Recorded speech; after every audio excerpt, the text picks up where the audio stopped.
আচ্ছা বলুন তো, রবীন্দ্রনাথের প্রথম সমালোচক কে ছিলেন? রবীন্দ্রনাথের কাব্যচর্চার প্রথম উৎসাহদাতা কে ছিলেন? বা রবীন্দ্রনাথ কাকে কেন্দ্র করে পোস্টমাস্টার গল্পটি লিখছেন? আচ্ছা বলুন তো, রবীন্দ্রনাথের একমাত্র কোন উপন্যাসটির উপসংখ্যা রচিত হয়েছে এবং কে কি নামে রচনা করছেন? বা দ্বিজেন্দ্রলাল রায় কাকে তর্কের খনি বলে মন্তব্য করছেন? তো চলুন এই ধরনের অসংখ্য বিষয়গুলো আমরা জেনে নিই, যে কোনো পরীক্ষা বা ইন্টারভিউর যে কোনো কাজের জন্য আপনার কাজে লাগবে। তো চলুন, রবীন্দ্রনাথের প্রথম সমালোচক ছিলেন নবগোপাল মিত্র। কবির কাব্যচর্চার প্রথম উৎসাহদাতা ছিলেন সোমেন্দ্রনাথ ঠাকুর। বাকি তথ্যগুলো আমরা একটু দেখে নিই, যেগুলো আপনাদের যে কোনো পরীক্ষার জন্য। ধরুন, খনিকা এই কাব্যগ্রন্থকে পৌর বর্ষার কাব্য বলা যেতে পারে। এটা কে বলছেন? সুকুমার সেন। উন্নতি লক্ষণ, জুতা আবিষ্কার এই কবিতা দুটি স্বদেশী আন্দোলনে অভিভাবকদের ব্যঙ্গ করে রবীন্দ্রনাথ রচনা করছেন। যেতে নাহি দিব এই কবিতাটি ভারতীয় সাহিত্যের ক্ষুদ্র মহাকাব্য বলছেন সুকুমার সেন। কবিতায় মাস বা সালের সঙ্গে তারিখের উল্লেখ প্রথম দেখা যায় রবীন্দ্রনাথের মানসিক কাব্যগ্রন্থের অন্তর্গত নিষ্ফল কামনা কবিতায়। হিন্দু মেলার উপহার রবীন্দ্রনাথের স্বনামে মুদ্রিত প্রথম রচনা। এতে হেমচন্দ্রের ভারত সঙ্গীত যে কবিতা, তার প্রভাব রয়েছে।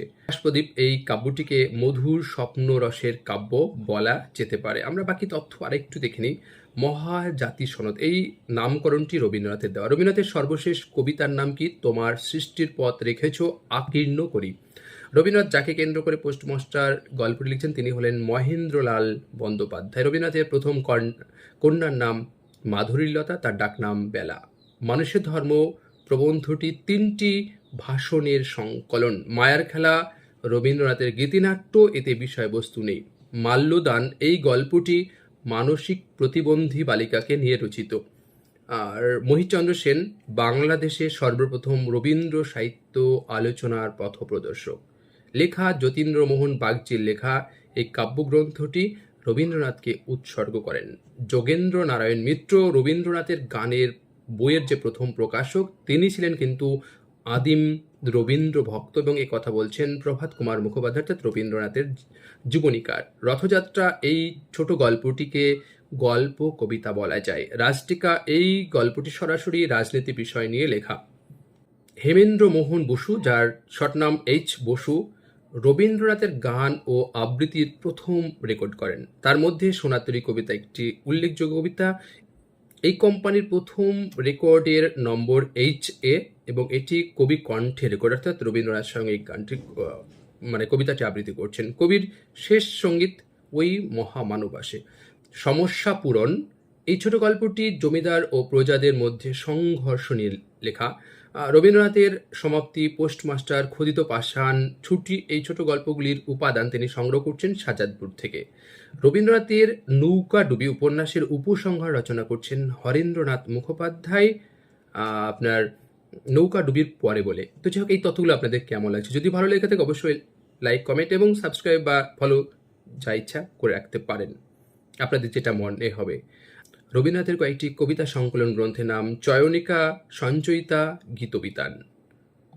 বাকি আমরা তথ্য দেখে নিই। বাংলা সাহিত্যে চলিত ভাষায় লেখা বই এই প্রথম। রবীন্দ্রনাথ তার ইউরোপ প্রবাসীর পত্র বা ইউরোপ প্রবাসীর পত্র সম্পর্কে মন্তব্য করছেন, এবং এটি লেখা রবীন্দ্রনাথের প্রথম গদ্য গ্রন্থ। দ্বিজেন্দ্রলাল রায় গোড়াকে তর্কের খনি বলে মন্তব্য করছেন। বিপিনচন্দ্র পাল তিনি বঙ্গদর্শন পত্রিকায় চরিত্র চিত্র রচনার মাধ্যমে দেখানোর চেষ্টা করলেন রবীন্দ্র সাহিত্যে বস্তুতন্ত্রতার অভাব, যদিও এর উত্তর দিচ্ছেন অজিত কুমার চক্রবর্তী। সুখরঞ্জন রায়ের কথা সাহিত্যে রবীন্দ্রনাথ, রবীন্দ্র কথা সাহিত্য নিয়ে এই প্রথম সমালোচনা। এটি প্রতিভা পত্রিকায় প্রকাশিত, যদিও এটিকে আমরা অসম্পূর্ণ সমালোচনা বলবো, কারণ এতে গোড়া উপন্যাসে কোনো আলোচনা করা হয়নি। প্রমথ চৌধুরী ঘরে বাইরে উপন্যাসখানিকে একটি রূপক কাব্য বলে মন্তব্য করছেন। সুবোধ চন্দ্র সেনগুপ্ত তার রচিত রবীন্দ্রনাথ গ্রন্থে গোটা রবীন্দ্র সাহিত্য সম্পর্কে আলোচনা এই প্রথম দেখা দিল। নিত্যানন্দ বিনোদ গোস্বামী এর অনুরোধেই রবীন্দ্রনাথ তার জীবন স্মৃতি রচনা করছেন। নির্ঝরের স্বপ্নভঙ্গ এই কবিতাটিকে তার সমগ্র সাহিত্য জীবনের ভূমিকা রচিত হয়েছে, একথা বলছেন সুকুমার সেন। আর কণিকা এই কাব্যগ্রন্থটিকে বাঙ্গলার অভিনব চাণক্য শ্লোক বলা যায়, এবং বাঙালি সমালোচকেরা যাকে সারগর্ভ বলতেন। পুনশ্চ এটি গদ্য ছন্দে রচিত প্রথম কাব্য। আকাশ প্রদীপ এই কাব্যটিকে মধুর স্বপ্নরসের কাব্য বলা যেতে পারে। আর রবীন্দ্রনাথের স্বনামে মুদ্রিত প্রথম রচনা হিন্দু মেলার উপহার, ভগ্ন হৃদয় রবীন্দ্রনাথের বৃহত্তম গাথা গ্রন্থ, এটি 34টি স্বর্গে বিভক্ত। তো মোটামুটি আপনাদের এই তথ্যগুলো কেমন লাগলো অবশ্যই আর একবার জানাবেন।